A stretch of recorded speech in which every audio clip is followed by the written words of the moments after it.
Este es el video, se titula ¿Cómo funciona la marihuana? Y vamos a reaccionar aquí en vivo para ver qué hay que decir sobre este video o qué nos muestra este video. La marihuana es una de las drogas recreativas más utilizadas en el mundo y se obtiene secando las flores resinosas de las plantas hembras de la cannabis. Hay muchas variedades de cannabis que son utilizadas desde hace milenios en todo el mundo con diferentes propósitos. Aquí para empezar hay algo bastante importante que resalta este video y que es muy importante, y es que el cannabis se utiliza desde hace miles de años con diversos propósitos. O sea, cuando escuchen ustedes a alguien decir que el uso del cannabis o marihuana es un fenómeno nuevo, esta idea es completamente falsa, sino que como lo dice este video y como lo demuestra la evidencia que yo ya les voy a compartir más adelante, pues el cannabis se utiliza desde hace miles de años de diversas formas, no solo como sustancia recreativa.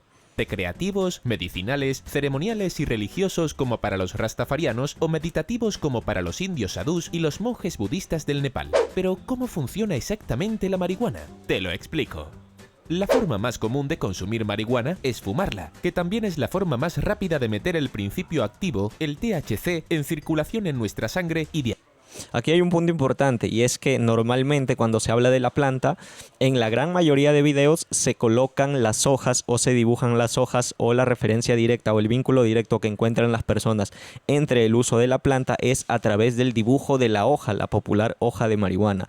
Pero lo que se consume del cannabis, tanto con fines medicinales como con fines recreativos, o a partir de lo cual se obtienen los extractos medicinales, es a partir de los cogollos y no de las hojas, como vemos aquí en el video, aunque obviamente esto es simplemente ilustrativo. Y allí al cerebro. Como alternativa, se puede consumir la marihuana comiéndola, obteniendo un efecto más físico que se prolonga mucho más tiempo. La planta de cannabis contiene cientos de sustancias químicas, pero la más importante y conocida entre ellas es la delta-9 tetrahidrocannabinol, o simplemente THC, la sustancia activa responsable de los efectos de la marihuana en nuestro cuerpo. Cuando se fuma marihuana, el THC contenido en las flores y en la resina se vaporiza e inhala entrando en nuestros pulmones, que están forrados con millones de pequeñas esponjas absorbentes llamadas alvéolos. Los alvéolos se usan normalmente para absorber oxígeno cuando inhalamos y liberar dióxido de carbono cuando exhalamos. Pero cuando fumamos, junto con el oxígeno absorben también el THC, haciéndolo entrar directamente en nuestro flujo sanguíneo. Esta es una de las explicaciones de por qué el cannabis consumido por vía fumada tiene un efecto bastante rápido, y es que al entrar por la vía respiratoria, en el intercambio de oxígeno en la sangre llega de forma mucho más rápida al cerebro. De esta manera, en unos segundos, el THC se abre paso a través de los vasos sanguíneos hacia el cerebro. El cerebro humano está lleno de miles de millones de células que procesan información, llamadas neuronas, que se comunican entre sí a través de la sinapsis. Una sinapsis es como un pasillo donde se abren dos puertas que dan a dos neuronas diferentes. A través de ese pasillo, las dos neuronas intercambian información en forma de impulsos eléctricos o moléculas químicas o neurotransmisores. Nuestro cerebro usa diferentes tipos de neurotransmisores. Cada tipo de neurotransmisor es responsable de activar receptores neuronales específicos que activan la neurona misma y causan reacciones específicas en el cuerpo humano. Y aquí es donde entra el THC de la marihuana, cuya molécula, al ser muy similar a los neurotransmisores endocannabinoides, logra unirse a sus receptores y activa unas neuronas específicas. Aquí hay un punto clave que explica cómo funciona el cannabis. La sinapsis es ese pequeño espacio que se encuentra entre dos neuronas. A través de esa sinapsis, las neuronas envían moléculas que son mensajeros químicos para que se desarrolle determinada función en el organismo. Lo que se ha descubierto con el cannabis es que no actúa directamente como neurotransmisor, sino como neuromodulador. En este caso, digamos, no es para estimular una función, sino para regular una función que se realiza en el sistema nervioso a través de la sinapsis neuronal, causando los efectos típicos de la marihuana en nuestra mente y cuerpo. Y aquí está el punto clave de por qué el cannabis puede actuar sobre el cuerpo humano, y es que el cuerpo humano, el sistema humano, tiene un sistema endocannabinoide. Normalmente este sistema funciona para mantener al cuerpo en un estado saludable. Entonces, cuando se produce una alteración en el organismo humano que deriva en una enfermedad, pues lo que hace el cuerpo es producir sus propios cannabinoides. Es decir, el cuerpo humano produce sus moléculas que son químicamente idénticas a las moléculas de la planta. Y el cuerpo humano produce estos compuestos, estas moléculas, y estas moléculas se mueven entre estas sinapsis neuronales de forma natural.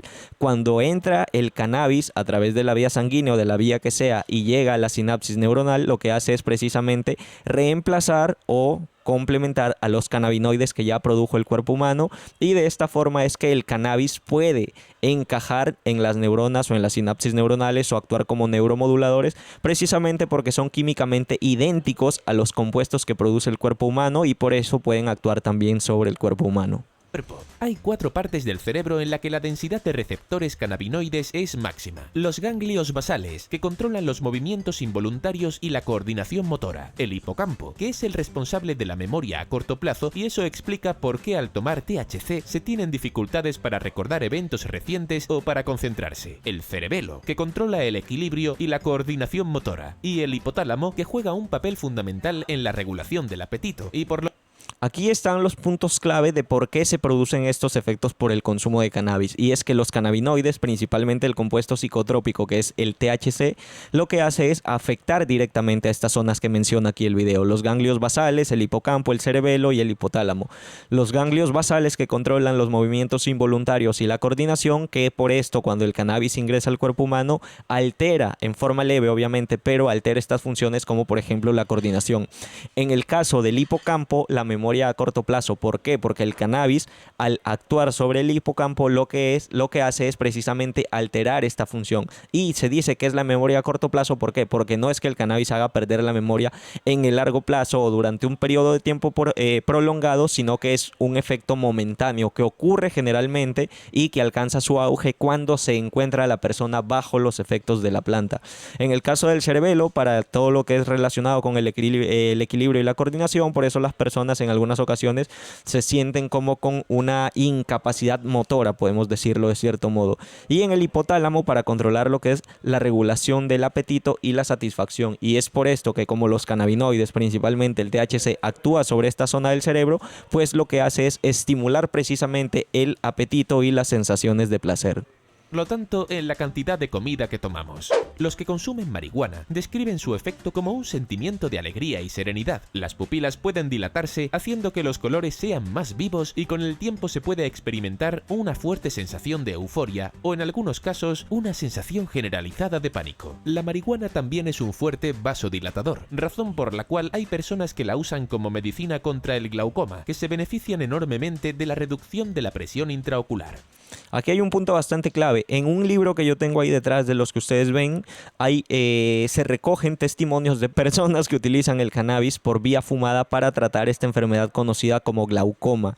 Esta enfermedad glaucoma que afecta a los ojos lo que genera es una presión o una reducción del tamaño de los conductos de los vasos sanguíneos que están dentro del ojo o en las zonas afines o en las zonas cercanas. Lo que hace el cannabis al actuar como vasodilatador es precisamente dilatar esos vasos sanguíneos, y al dilatar esos vasos sanguíneos se reduce la presión intraocular que genera esta enfermedad, y al reducirse esta presión pues obviamente se está combatiendo casi de forma directa la enfermedad del glaucoma contra su efecto principal, que es la constricción de los vasos sanguíneos que hay en los ojos y que por ende generan la presión ocular o intraocular. Y en este caso el cannabis, al reducir esta presión, pues permite que esta enfermedad afecte en mucha menor medida a las personas que la padecen. Finalmente, cuando el THC se une a los receptores cannabinoides en el hipotálamo, nuestra capacidad para controlar el hambre se ve comprometida y necesitamos alimentos por el conocido hambre química. Como último dato, recuerda que los efectos de tomar THC usando la marihuana o el hachís a través del humo, de la vaporización o de la ingestión siempre son temporales y se desvanecen en el peor de los casos después de unas pocas horas. Pero ten cuidado, porque estudios reconocidos demuestran que el uso crónico de marihuana puede incentivar la ansiedad y la paranoia en aquellos sujetos predispuestos y en adolescentes puede conducir a una disminución del 8% en el coeficiente intelectual en la edad adulta.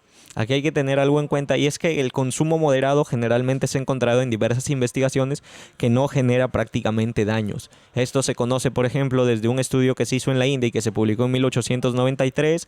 Estos resultados se replicaron en el año 1944 en Estados Unidos y se volvieron a replicar en Estados Unidos en el año 1972, siempre y cuando se trate de el uso moderado. ¿Por qué? Porque cuando se trata de un uso crónico, de un uso más intenso, pues sí se pueden generar consecuencias consecuencias negativas como las que se mencionan en este video, especialmente cuando el consumo empieza en edades tempranas, cuando el cerebro o el sistema nervioso no está completamente desarrollado, y por eso es que se pueden alterar determinadas funciones nerviosas o determinadas funciones del sistema nervioso central en las personas. Dejadnos vuestras opiniones en los comentarios y contadnos sobre qué temas os gustaría que tratásemos en los próximos vídeos. Intentaremos complaceros a todos poco a poco. Si queréis echarnos una mano...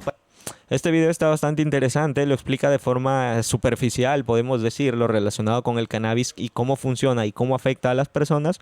Así que sí, es un video interesante, pero obviamente para comprender cómo funciona realmente la planta, no solo de forma recreativa, que es de lo que nos habla este video, sino también de forma medicinal, o para conocer todas las utilidades que tiene la planta o de dónde se extraen sus principios activos, cuándo se descubrieron y todo eso, pues obviamente hay que realizar una investigación más profunda. Pero si quieren información sobre eso, pueden pasar también por el canal para encontrar muchos más videos ilustrativos.